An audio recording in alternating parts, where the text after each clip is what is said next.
స్వచ్ఛత అంటే నందిని పాలు మరియు పెరుగు. వాగర్థవివ సంపృక్తౌ వాగర్థ ప్రతిపత్తయే జగతః పితరౌ వందే పార్వతీ పరమేశ్వరౌ. ఆదిత్యాయ చ సోమాయ మంగళాయ బుధాయ చ గురుశుక్ర శనిభ్యశ్చ రాహవే కేతవే నమః.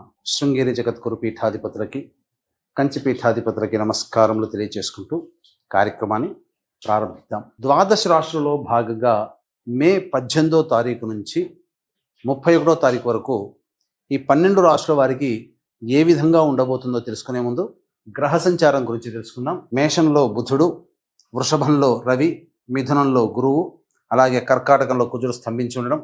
18వ తారీఖు నుంచి రాహువు కుంభంలోను, కేతువు సింహంలోని సంచారం చేస్తుండడం.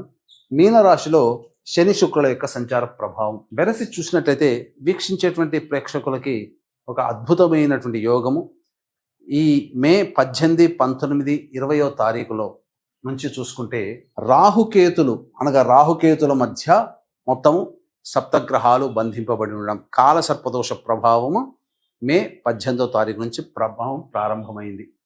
ఇక ఈ 18వ తారీఖు నుంచే గ్రహమాలికా యోగము 18, 19, 20వ తారీఖులో చూసుకుంటే గ్రహాలన్నీ వరుసగా ఒక రాశిలో ఒక మాలగా ఉండిపోయింది. 18వ తారీఖు నుంచి 20వ తారీఖు వరకు మొత్తం గ్రహాలన్నీ ఒక్కొక్క రాశిలో ఉన్నాయి. అనగా సప్తగ్రహాలు మొత్తము 1, 2, 3, 4, 5, 6, 7, 8 రాశుల్లో మొత్తము నవగ్రహాలు 8 రాశుల్లో స్థిరపడి సంచార ప్రభావం అనేటువంటిది ఉంది. కాబట్టి గమనించగలరు. తులారాశిలో జన్మించినటువంటి వారికి మే 18వ తారీఖు నుంచి 31వ తారీఖు వరకు ఏ విధంగా ఉండబోతుందో తెలుసుకునే ప్రయత్నం చేద్దాం. ఈ తులారాశి వారికి ప్రధానంగా ఉద్యోగ సంబంధమైన విషయాల్లో కొన్ని ఆటంకాలు ఎదురవుతాయి. ముఖ్యంగా మీరు ఎంత కష్టపడ్డప్పటికీ కూడా, ఉద్యోగంలో ఉన్నటువంటి వాళ్ళు ఎంత కష్టపడ్డప్పటికీ కూడా అధికారుల యొక్క మెప్పుని పొందలేకపోతారు. నిరుద్యోగస్తులు కాస్త గడ్డుకాలం అనే చెప్పవచ్చు. ఇక గురుబలం సంపూర్ణంగా ఉన్నటువంటి కారణం చేత ధనపరమైనటువంటి సమస్యల్ని అధిగమించగలుగుతారు. వ్యాపారంలో పెట్టుబడులు పెట్టేటువంటి వాళ్ళకి కాస్త అనుకూలంగా ఉండేటువంటి సమయంగా చెప్పవచ్చు. ముఖ్యంగా వ్యాపారస్తులకి మంచి జరిగేటువంటి అవకాశం ఉంటుంది. అయితే ఇక్కడ ప్రధానంగా చూసుకున్నట్లయితే కుజుడు దశమ స్థానంలో స్తంభించి ఉండడం, రవి అష్టమ స్థానంలో ఉండడం, ఈ గ్రహాల యొక్క ప్రభావం వలన సామర్థ్యానికి మించి పనిచేయాల్సినటువంటి పరిస్థితి ఎదురవుతుంది.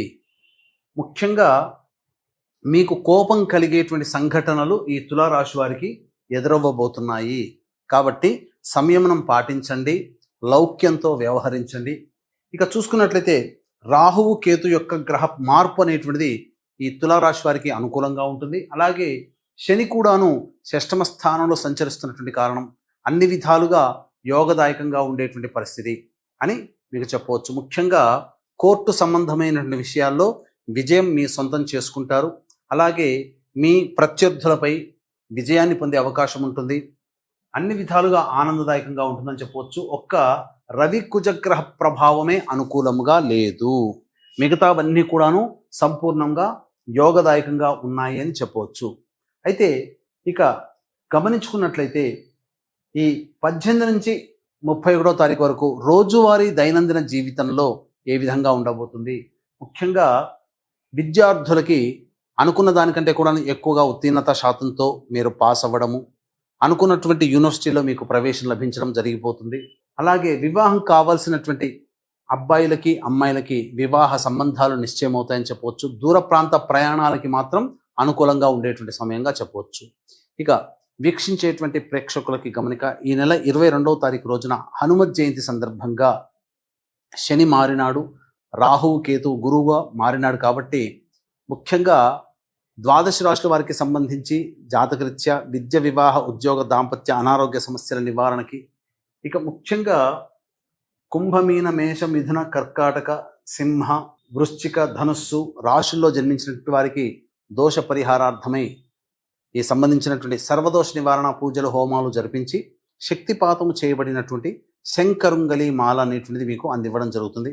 అలాగే సరస్వతి నది పుష్కరాల సందర్భంగా 26వ తారీఖు సోమవతి అమావాస్య విశేషమైనటువంటి రోజున భర్త వైపు 3 తరాలు, భార్య వైపు 3 తరాల్లో మరణించినటువంటి వారి ఆత్మతృప్తి కోసం పిండ ప్రదాన కార్యక్రమం కాళేశ్వరంలో జరిపించడం జరుగుతుంది. అలాగే ఈ అమావాస్య సందర్భంగా గోకర్ణ క్షేత్రంలో కర్ణాటకలో తండ్రి వైపు 6 తరాలు తల్లి వైపు 3 తరాల్లో ఏవైనా దుర్మరణాలు కనుక ఉంటే వాటిని పితృశాపాలు, స్త్రీ శాపాలు, సర్పశాపాలుగా చెప్పబడతాయి. వీటి ప్రభావం వలన అనుకున్నటువంటి పనులు ఏవి కూడాను ముందుకు సాగవు. కావున అన్ని విషయాల్లో విజయం పొందడం కోసమే ఈ శాప నివృత్తి, పితృదోష నివారణ కార్యక్రమాలు అనేటువంటివి జరిపించడం జరుగుతుంది. అవకాశం ఉన్న వాళ్ళు వీటి వివరాలు కార్యక్రమ తదనంతరం కాంటాక్ట్ చేసి మీరు పూర్తి వివరాలు తెలుసుకోవచ్చు. ఇక రోజువారీ దైనందిన కార్యక్రమాల్లో చూసుకున్నట్లయితే ఈ తులారాశిలో జన్మించినటువంటి వారికి 18, 19, 20వ తేదీల్లో వాహనాన్ని నడిపేటప్పుడు జాగ్రత్తలు పాటించాలి. గృహోపకరణాలు, వాహన మరమ్మతులకి ఎక్కువగా ధనము ఖర్చు అవుతుంది. తల్లిగారి ఆరోగ్యం పట్ల శ్రద్ధ వహించాల్సినటువంటి పరిస్థితి. ఏదైనా కానీ సంబంధించినటువంటిది ఎక్కువగా కష్టములు అనేటువంటివి కలుగుతాయి. ధనము కూడా ఖర్చు అవుతుంది. ఇక 21, 22వ తారీఖుల్లో మీ ఆరోగ్యం పట్ల శ్రద్ధ వహించాల్సినటువంటి పరిస్థితి.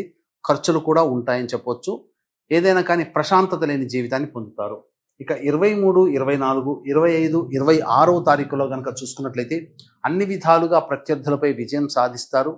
నిరుద్యోగస్తులకి ఈ 2 రోజుల్లో, ఈ 4 రోజుల్లో మీకు ఉద్యోగం లభించే అవకాశాలు గోచరమవుతున్నాయి.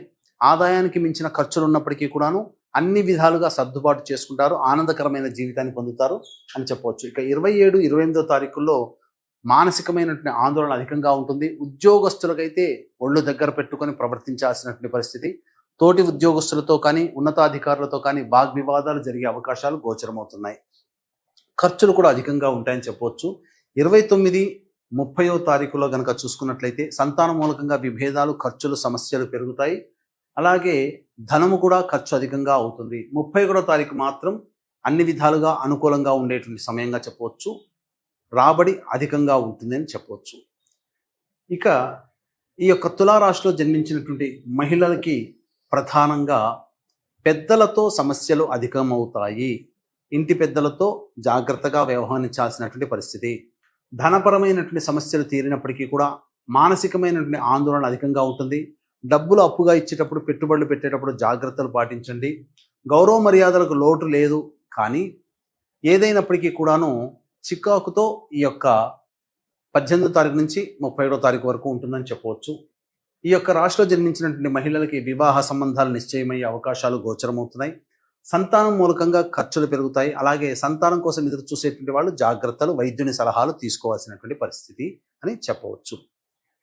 ఇక ఏతావాత చెప్పొచ్చేది ఏమిటంటే ఈ యొక్క రాశిలో జన్మించినటువంటి వారు ప్రతిరోజు కూడాను సుబ్రహ్మణ్య భుజంగ స్తోత్ర పారాయణము, అలాగే విష్ణు అష్టోత్తర పారాయణం తరచూ చేసుకుంటున్నట్లయితే చాలా మటుకు సమస్యలు నెమ్మదిస్తాయని చెప్పవచ్చు.